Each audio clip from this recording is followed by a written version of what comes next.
গাজীপুর সদর উপজেলা বিএনপির নবগঠিত আহ্বায়ক কমিটিতে সদস্য সচিব হিসেবে আওয়ামী লীগের ঘনিষ্ঠদের স্থান দেওয়ায় পদবঞ্চিত নেতাকর্মীরা বিক্ষোভ মিছিল করেন।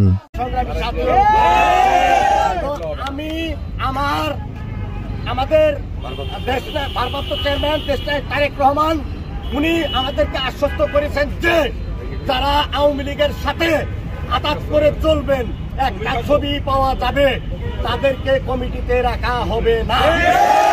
তাহলে আমার প্রশ্ন, আজকে এই আওয়ামী দোসর আওয়ামী লীগের দালাল কিভাবে আজকে গাজীপুর সদর উপজেলা বিএনপির সদস্য সচিব হয়, এটা আপনাদের কাছে আমার প্রশ্ন।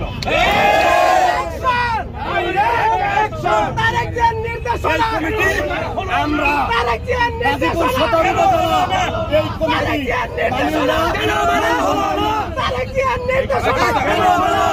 আমরা এই কমিটি মানি না, মানব না।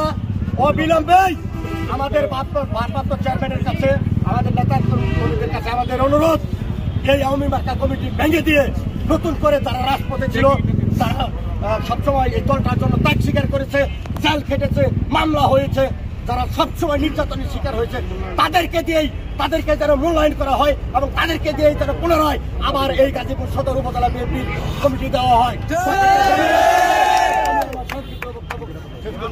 বাংলাদেশ জিন্দাবাদ, বাংলাদেশ জাতীয় দল বিএনপি জিন্দাবাদ, তারুণ্যের অহংকার তারেক রহমান জিন্দাবাদ, খালেদা জিয়া জিন্দাবাদ, শহীদ জিয়া অমর হোক।